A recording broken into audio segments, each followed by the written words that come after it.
Hey everyone, I'm Pastor Jay and welcome to Simple Church Online. Whether you missed last Sunday, you're checking us out for the first time, or maybe even watching out of state, we're so glad that you're a part of our community. And we're praying today that as you watch, God would use this to bless your life. Enjoy the message.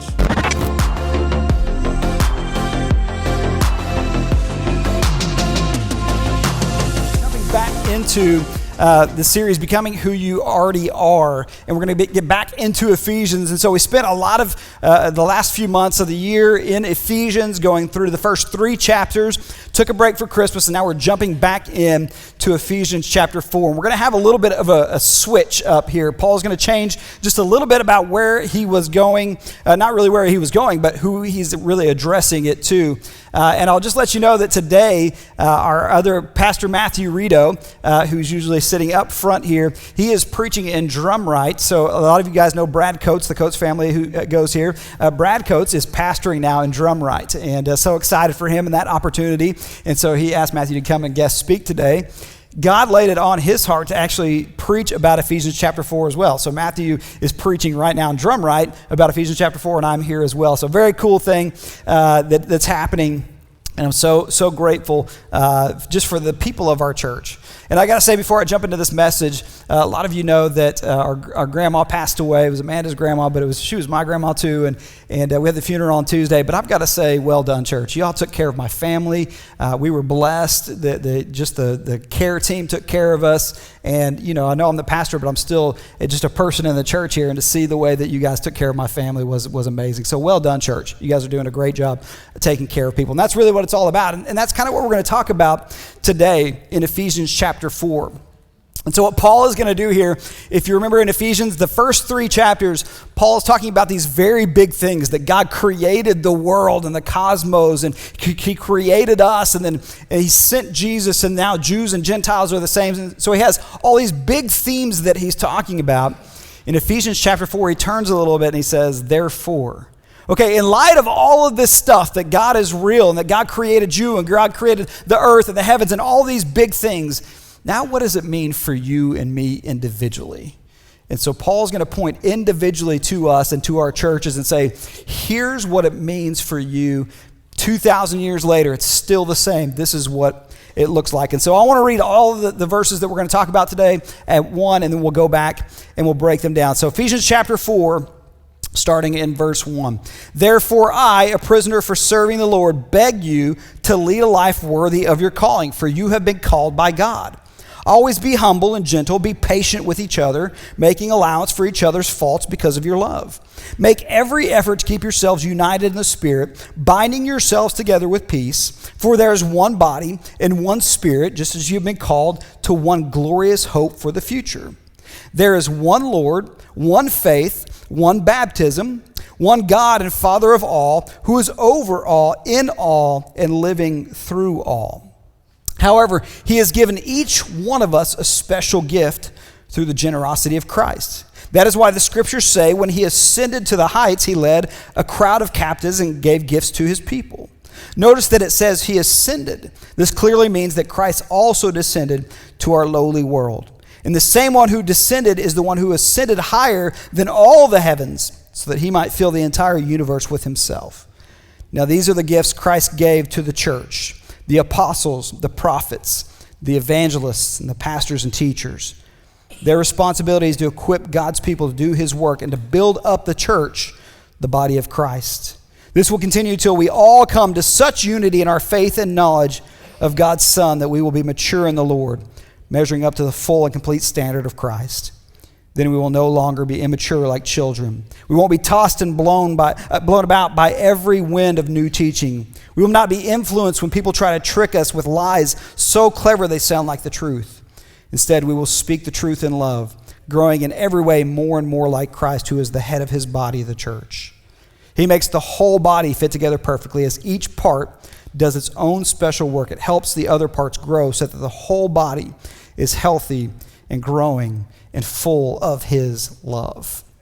I feel like we get to a point sometimes that we feel like God is a mystery, or how to be a Christian is a mystery, or what church is about is a mystery. Like, because we have so many different interpretations and so many different ways that we do church and so many people, and it's really clear how we are supposed to live and how we're supposed to interact, especially in churches together. It's not a mystery. God didn't leave it up to be like, oh, just kind of figure it out, whatever works for your specific. No, it's very clear about how we are to interact as people, especially inside the church. And so what I think would be neat to do is to kind of look at this today, and you decide, how is the church doing? I talk a lot about the church, but you decide, how is the church doing at this? And we're going to specifically look at our church as well. So let's break this down. Let's go through this, because if we will live this out, if this is who we become and who we are, we will make an impact for the kingdom in this world. You can't help but make an impact in the kingdom when churches begin to live like this. So he jumps in here, and again, it's kind of again, he didn't have chapters when he was writing this letter, right? He's just writing a letter, and this is the moment where he kind of flips it, and he says, therefore, because of all this good stuff that God did, I, a prisoner for serving the Lord, beg you to lead a life worthy of your calling, for you have been called by God. And so he kind of harkens back to, why do I say hearken? That's such a weird word. He kind of, I don't know why that word just jumps out of my mind. He goes back to the beginning of his letter where he says, I, Paul, a prisoner for Christ. He reiterates, hey, I'm kind of switching just a little bit, but I want to make it really clear. Don't forget this. I'm not just saying this as someone who's just trying to tell you what to do. I'm living it right now. I'm sitting here in prison, so I want you to know I'm not writing as someone who's just, hey, you all need to do this. I'm telling you, I'm experiencing this right now, so I know that it's true. And then he also reiterates, don't forget that I'm not a prisoner of Rome. Yeah, they've got me in shackles here. That's not who I'm a prisoner of. I'm a prisoner of Christ. I'm doing this for Jesus, man. Not because Rome has me. And so again, he wants to establish this, that this is how we should be. And so for these next few lines, because God is so great in his love and mercy, the outpouring of every Christ follower should be this. That's what Paul is going to line out. So he says, always be humble and gentle. Be patient with each other, making allowance for each other's faults because of your love. Now, we could probably spend an entire day just on that right there. Just on inside, this is specifically talking about inside the church, that we should be treating each other this way. But he uses 4 things, and I just want to go through these real quick because I don't have time to camp here for very long. But he says humility, gentleness, patience, and forbearance, or bearing with. These are the attributes that every Christ follower and church attender should have for each other first. Humility. It's really interesting because the word that Paul uses here, he uses it 5 times in the New Testament, and only one other person uses it. And in the Greek, the word that he uses actually is a derogatory term. It means simple-minded and servant. So it was used to say, almost like dumb, or, like you're below, beneath me. And Paul takes this word and said, let me flip the script, because this is what Jesus did. Jesus took things that the world looked at as negative, or you shouldn't be that way. And I'm saying you should be that way. And so Paul takes this word and he says, you know what you need to be? You need to be simple-minded, and you need to be a servant. And that's a good thing. And then he says, secondly, you need to be gentle. Now, a lot of times we think that when we hear the word meek or gentle, that means that you need to be like, I'm scared of everything in life and everybody. And if somebody brings something up that I disagree with, I better just fold and not say anything and speak any truth into it. No. When they talk in the Bible about being gentle and meek, what they're talking about is controlled strength. That to actually be powerful and to be gentle in the positive way is to take the strength and the truth that you do have, and in a controlled strength way, use it for good. And so again, there seems to be this idea that Christians have to cower to this world. That because, what you believe may be different from what some people in the world believe, that we have to cower to what they believe. That's not true at all. It's just that we do it in a different way when we're talking to other people. We're not outlandish with the way. We don't run over people. We don't, tell them how stupid they are. We do it in a gentle, controlled, strength way. And especially inside the church is what he's talking about. When you disagree on things, you don't fight at each other. You don't, quarrel with each other. In a controlled strength way, you guys deal with whatever the issue is. And then he says, patience. We could probably camp here for a while and just talk about having patience with one another. I mean, it's a lost art. We are so immediate to get offended. We're so immediate to get upset. We live in a world now where if you don't like something the pastor said one time, you can just go find a new church. You don't like someone who was in the congregation, what they said to you, just go find a new church. You don't have to be patient. You don't have to actually work that out with them. Just go find a new church. They'll take you in. Part of that is, let me get on a little tangent soapbox here, we don't have any accountability. People can act a fool in a church, and because there's no accountability, they just go to another church and do this exact same thing. Because again, we're so afraid that if we actually hold people accountable or say something that we're being mean or mean-spirited. Not true at all. Now, we're all about humility and humbleness and gentleness and coming together, but the Bible also says if someone's acting up in your church, you expel them from the church. Not just your church, but until they've come to an understanding and an accountability for what they've done, we don't just accept them in and say, oh, well, it didn't work at that other church, then you come here and let's just take care of you. You're fine. What you're doing is okay. The church has got that so wrong, and that's why so many people are getting hurt inside of churches and leaving the church. Because we don't hold each other accountable inside the church. Yeah, we'll go out and police the world. We don't police inside our own walls. Sorry, little tangent for me.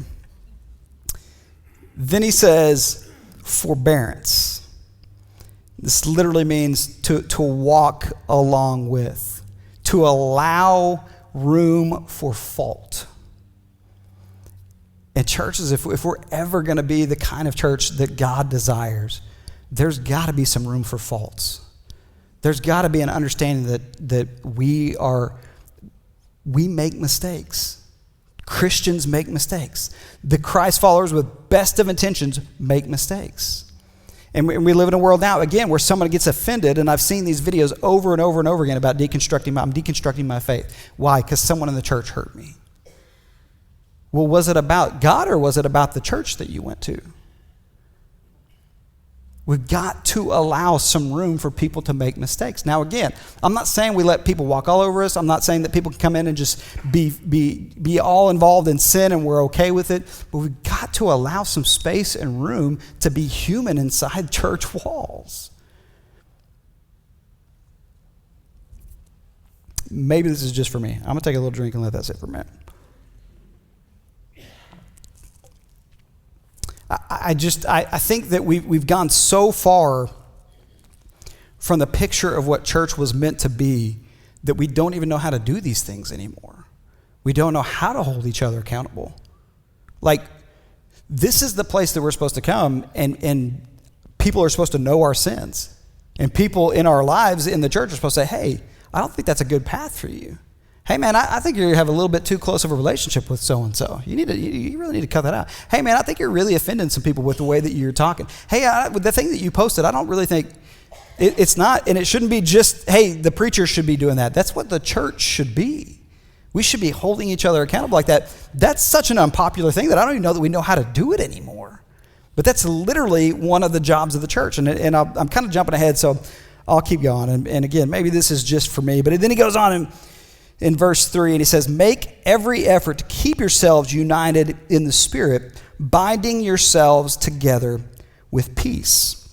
The verbiage he uses here literally means make every effort. Literally use all the power you have to strive for unity. Again, you can't do that if you get offended one time and then you leave a church. You need to use all the strength that you have inside the local church, the ecclesia that you're attending. Use every piece of power that you have to create unity there. And then when you can't, then leave. Now again, simple church is not for everybody. I get that. I am not for everybody. I totally get that. There's people who have come and heard me preach and they're like, you're insane, right? There's people who like my style of preaching. I try to be funny. I try to laugh a little bit, right? So I get it that the church isn't going to be for everybody. I'm not talking about that when you try a church out and it's for you or not for you. I'm saying you're supposed to go somewhere and plant and root yourself and become a part of that community. And it's so easy now to go, and if you don't like one thing or you conflict with one person, you just walk out. That's not ever been the idea of a church. Ever in the history of biblical teaching was that ever the idea of church, that you just come in and leave whenever you don't feel happy anymore. The goal is to plant yourself, to root yourself in a church, a local church, be a part of that community, And until you have to move away or something like that, to be a part of what's going on there. Make every effort that you possibly can. And it says to bind yourselves together. That word there is sinew. It's literally like what attaches your bone and your muscles together. Like that kind of binding. Like think about your Achilles tendon. Like that's what he's talking about. Like that's what connects you guys together. That's what connects the church together, is that we're all striving so much for unity, so much to be a family, so much to stay together that we connect like tissue at that deep of a level.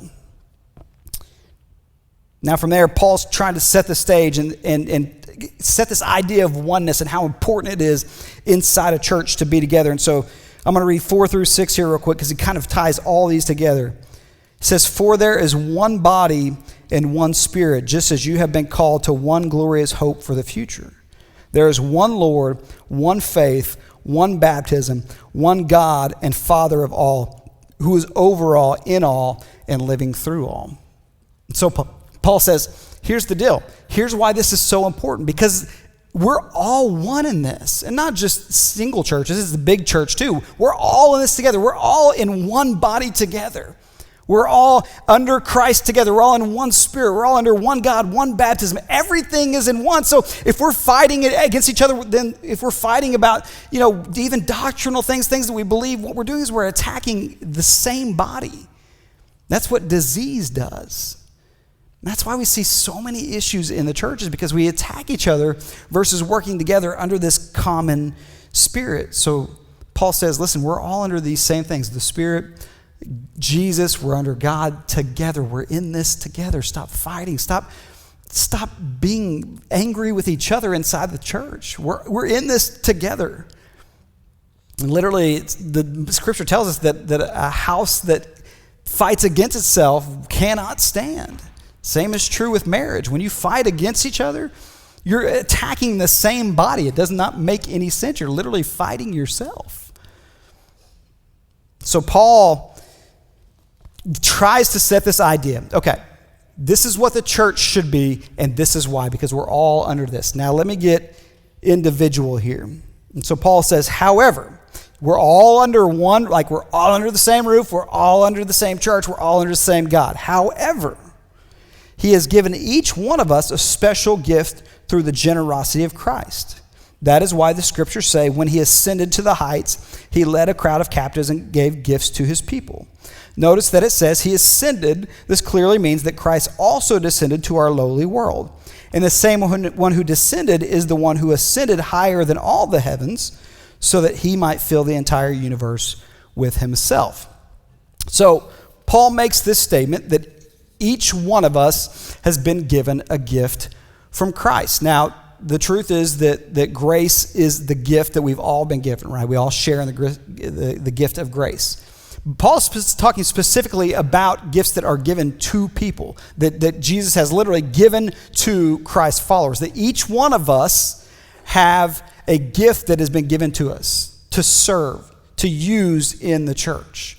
And I looked up the Greek word for every person, and it literally means every person. He translated exactly what it means. Every single Christ follower has been gifted in a unique way.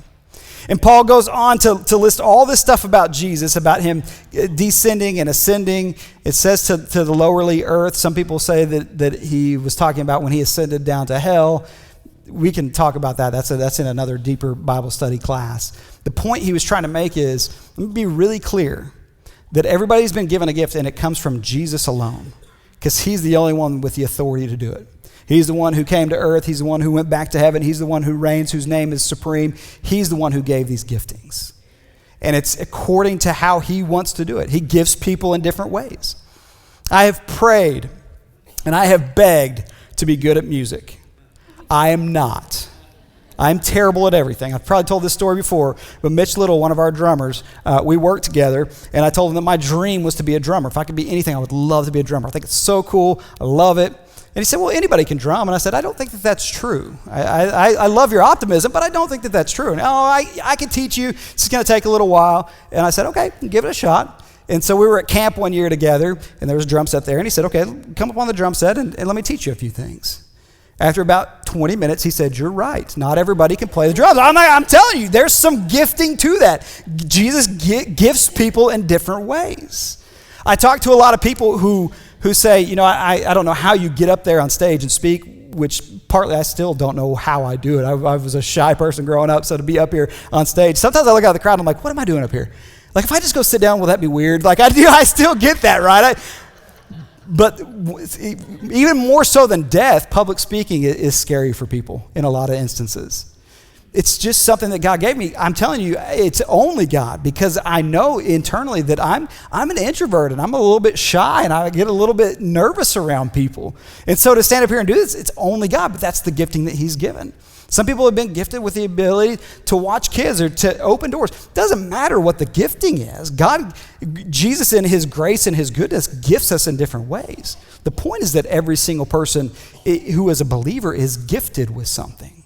You weren't left out. I mean, it doesn't matter if it's the biggest thing or the smallest thing. That doesn't matter at all. That's up to Jesus. And so whatever you've been gifted with, that's something that Jesus has given to you. And so kind of in light of that we've all been gifted with something, and he's talking specifically inside the church. He's talking about believers, talking about the saints. He then starts to kind of get a little more practical with what that looks like in each local church. And this is where I want to spend a little bit of time today, because I think it's really, really important, fitting for this being a new year. If we're going to move forward well, then this is how we're going to do it. Verse 11. He said, now these are the gifts Christ gave to the church. So he's kind of talking about the bigger overall church things that he's given. The apostles, the prophets, the evangelists, the pastors and teachers. Okay, stop there. There is a specific calling for that ministry. To be an apostle, to be a prophet, to be a teacher, to be an evangelist, to be a pastor. There's a specific calling, okay? It's very important. And I heard a preacher say this. As a matter of fact, my first preacher that I was ever under. I said, I think I'm being called into ministry. He said, can you see yourself doing anything else? Can you see yourself doing anything else? If you can see yourself doing anything else, go do that. Do not do ministry. Because he understood the calling.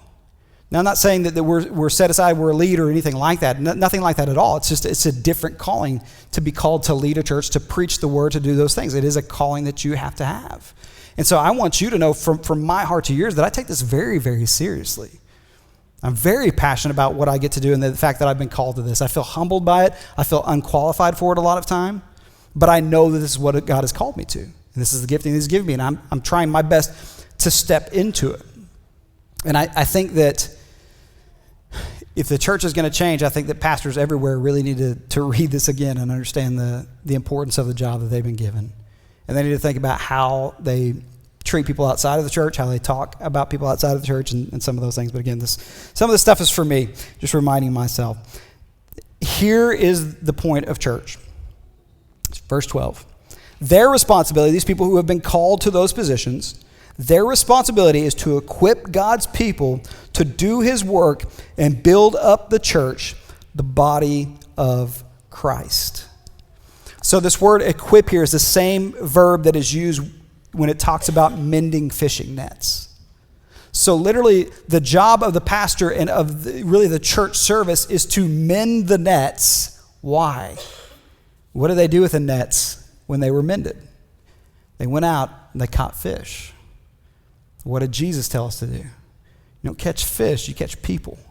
That is your job, is to go out into the world and catch people. The job of Sunday morning and church is to mend the nets, to fix the parts that need to be fixed so that we can be ready to go out into the world and catch the fish. This is why it's so important to understand why I think local ministry is so important. I've seen people who say, well, you don't need to go to church to be a Christian. Well, that's true. But I could make a really strong case that I don't see anywhere that you can be a Lone Ranger Christian, that you can go by yourself, that you're a lone wolf pack. You know what I mean? Like, I don't see that anywhere. As a matter of fact, I see over and over and over again where it's reiterated that, hey, you've been gifted. Why? To partner with a local church, to do ministry together, to serve together so that you build each other up so you can go out into the world. That's really all that I see from Scripture. The idea is that every person picks, chooses, goes to a local community, plants and roots themselves there, and serves one another.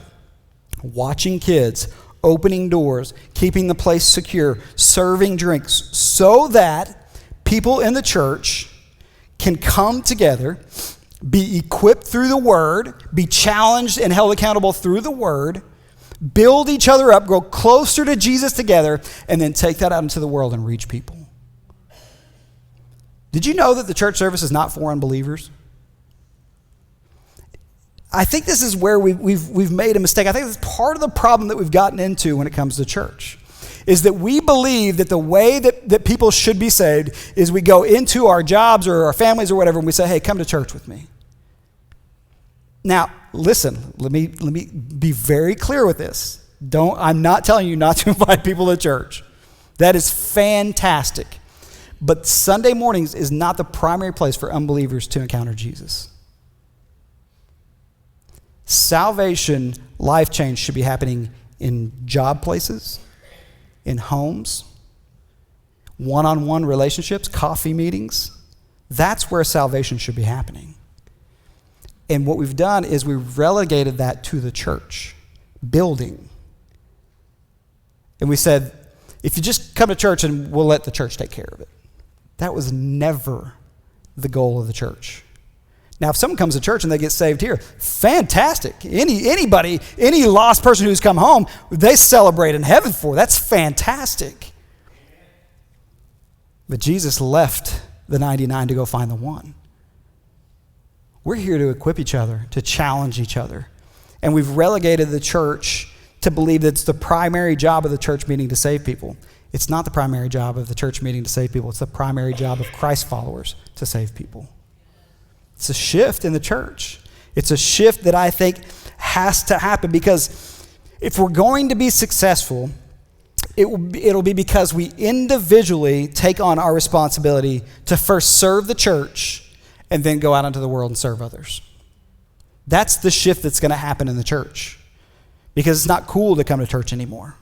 Churches are mean and bigots and all those things. So now it's going to have to be about building each other up, knowing the truth together, challenging each other, right? Pushing each other a little bit, making sure we're getting rid of the things in our lives that don't need to be there. And then we come together and say, okay, here's the truth. Let's celebrate that together. Let's challenge each other with that together. Now you go out into the world and you be the church to people. That's how we're going to see change. That's how we're going to see anything happen. Here's the problem. This is not going to be fun for just a minute, okay? But it's okay, right? The job is to equip, and some of that is challenging and some of that is painful. When we can't get enough people to even serve inside the church, how will we ever reach people outside the church? It's gotten to the point in church where it's ridiculous. It's anti-biblical the way that we treat church. Now, I'm not saying people aren't Christians, but I'm saying I can't read the scriptures and then see people not serving in a church. It's so against what's in the Bible that it's unbelievable. The Bible could not be more clear about our roles inside churches. Now, again, this is why it's important to understand that Sunday mornings is not about unbelievers coming in. They're not ready to serve and do those things. That's not what it's about. This is for believers. And if you're a believer, you are called to serve in your local church. That's not for the 20 who are committed to it, the 20% who are committed to it. Every single person inside of a church should be serving with their unique gifting. Every single person. If you call this church your home and you're not serving, shame on you. You are hurting your family. And if we're ever going to get outside of these walls and impact people, it's got to start inside here. What Jesus has done is he's taking a piece of the puzzle and he's given it to every single person inside the church. What we think is that I've been given the puzzle. I am a human being just like you. This is my calling and my gifting. It is not different from somebody who's opening the doors, welcoming people in. Now, there's some specific things that the Bible puts on me because I've been called to this position, sure. But it's no more important than you serving in the way that you serve. Every single person has been giving a puzzle piece, and we're putting the puzzle together as we serve and love one another inside this building. And when you're not doing it, there's a missing puzzle piece. You ever put a puzzle together and been missing one piece? There's nothing more infuriating. I'm a psychopath. I love puzzles, man. I'll sit for a full day and do a puzzle. I absolutely love them. And if there's one piece missing, I literally want to, do something bad. I want to burn something, right? It's just the most frustrating thing. Why? Because it's so incomplete. It's almost there. It's so close. It could be so beautiful, but there's this big chunk missing out of it. And that's called church attendance every 4 to 6 weeks. It's a plague in the church. People not attending and people not serving and people not giving is a plague in the church. And you're here today, and some of you serve today, so you're off the hook, right? You've done well.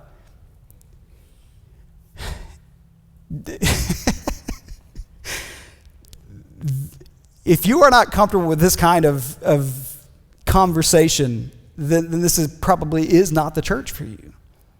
Because we've got to get to a place where we can have real conversations about where we're at. If you don't have enough time to serve in your church, you're robbing God of your time. If you don't have enough money to give in your local church to support it, you're robbing God of your money. If you're not using your talent inside the local church, you're robbing God of your talent. It's just the truth. And it's so unpopular to say that now because you might offend somebody and they might leave your church. I don't care. You weren't really a part of this church anyway. Okay. I'm done with it, all right? I told you it wasn't going to be fun for a minute. And my job in that is not to condemn you, but to challenge you. What Paul is saying is if you want to become the person that you were meant to be, create enough space in your life to be able to serve, give, and use your talent in your local church. Because if not, then you're not going to feel the fullness of who God is in you because it's manifested in the local church with your giftings. And when you're not using it, you're robbing other people of that. And when other people are doing that, they're robbing you of it. It's not the unity that he was talking about. So I'm not telling you this because, man, I want you to have to come on Sunday mornings and serve and hate your life. I'm telling you this because I know that if you will free up your time to actually spend more time at church and be more invested in your family, you're going to be happier, your family's going to be healthier, your marriage is going to be healthier, your kids are going to be healthier. I promise you. But when you come once every 4 weeks or something like that, what you're telling yourself and what you're telling your family is church is not as important as all these other things. And that's just not the life of a Christ follower. We got to get to a place inside churches where we miss other things because of church. Not the other way around. Guess what?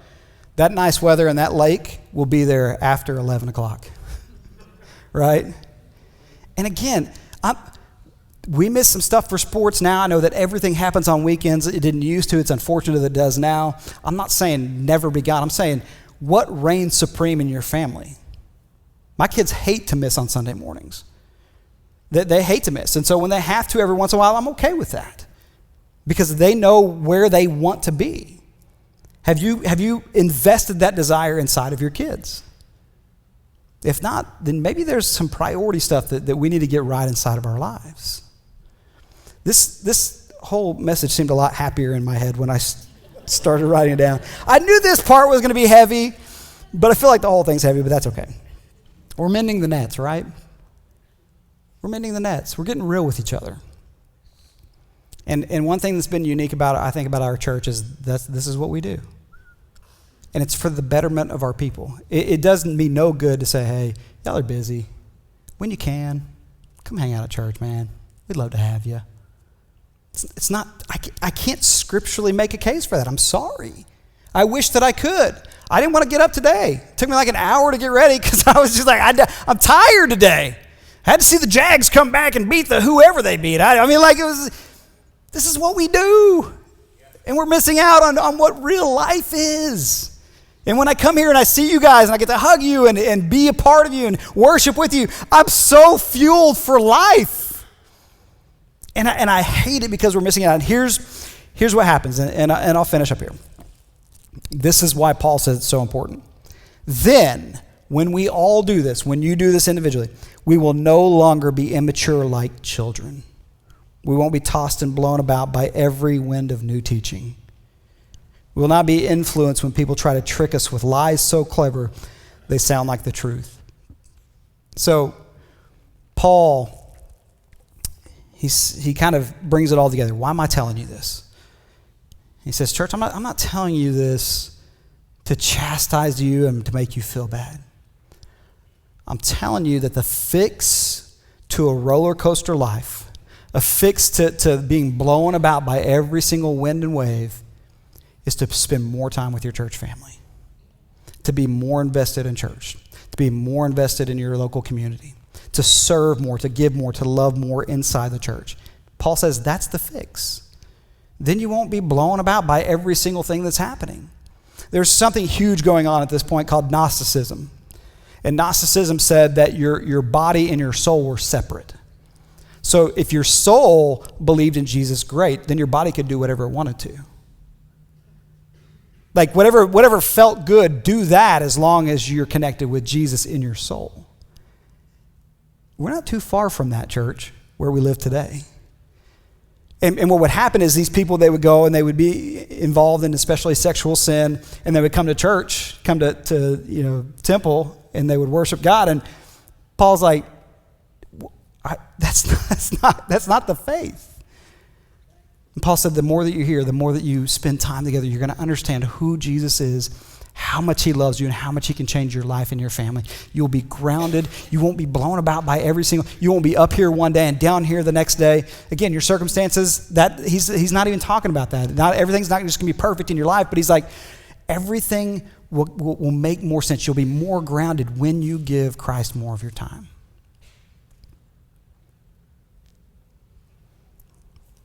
And he goes on to say, here's what the church should do. Instead, we will speak the truth in love, growing in every way more and more like Christ, who is the head of his body, the church. He makes the whole body fit together perfectly, like the puzzle. As each part does its own special work, it helps the other parts grow so that the whole body is healthy and growing and full of love. That is the picture of the church that is painted in Scripture. That with each of us doing our own special work that we've been gifted by Jesus, we build each other up, we grow in love together, and then we can't help but take that and pour it out into our jobs and families and businesses and all of these things. And then we see these one-on-one relationships form, and now we're given some space to speak truth in love.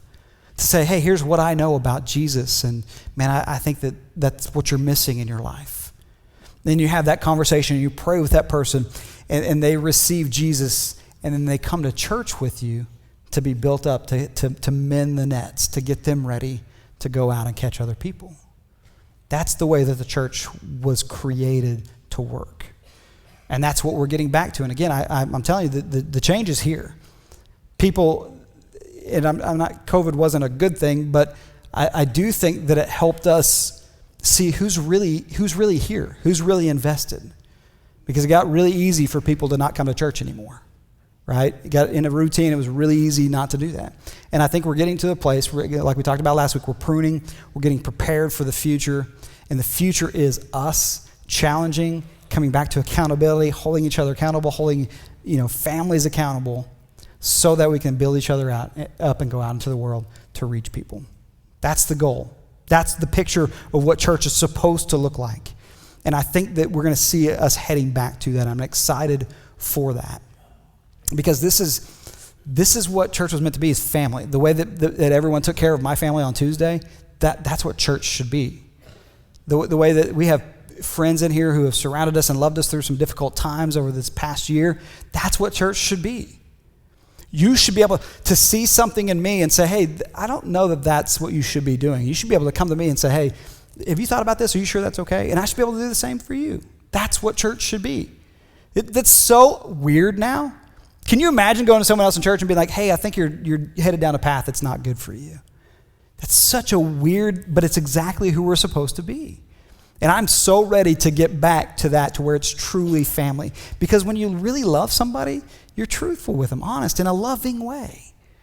And I think that if we'll do that, if we'll really get back to the place where Sunday becomes the most important thing in you and your family's life, we're going to see a whole lot more health, a whole lot, sustained marriages. We're going to see that, that divorce rate that's inside the church, same as outside the church. I think we're going to see that change, and we're going to see less divorces inside the church. I really do. I think when we get back to doing this together, we're going to see a whole lot of change inside the church, and then the impact spills out into the streets. So that's my hope. That's my prayer for our church. This is a little bit hard. It's not if you're doing the right things. And so let me again challenge you to maybe think about your priorities. It's a new year. Think about where you spend your time and your money, your talents, all those things. And ask yourself, is Jesus at the center of that? And I think when we start doing that, we're going to see some cool things happen. We're going to see some crazy things happen in this world. Let me pray over you. Father, today I'm grateful for your word. I'm grateful for your truth. And sometimes it's not easy. And sometimes, to be honest, I don't even like preaching it. It feels condemning, but the truth is you're so passionate about us. You love us so much, and you know the plans that you have for us. So you're willing to discipline. You're willing to be a little bit hard so that ultimately we can be refined and we can be the best version of ourselves. And so I pray that we feel challenged today. I pray that we feel the challenge that what's the priority in our lives? Where do you actually fit? Because one thing you won't take is second place. So I think it's a good time for us, the beginning of this year, this new season, to say, where do you really fit in our lives? And if it's not the number one place, if you don't reign supreme in every area of our lives, then it's time to shake it up a little bit. It's time to have some real conversations. It's time for spouses to sit down and talk about how they're spending their time and their finances. It's time for individuals to sit down and maybe just look at the hours that they're spending on different things. And I pray that every single person in here will use their unique gift and talents, whatever that is, big or small, to build up the kingdom right here at Simple Church. If this is their church home, that they would use their gifts and talents here to serve this community well. And in doing that we would build each other up, we would complete the puzzle, and we'd be able to take that out into a lost and dying world. That's the goal. That's the passion. Help us each individually to fill that responsibility. I prayed in Jesus' name, and everyone said, amen. Once again, thank you for stopping by today. And we'd love for you to be a part of our family at one of our services at 9 or 11 on Sunday. You can find out all of our information at simplechurchtulsa.com. And we'd love to pray for you any way we can. So please message us, and we hope you have a great week.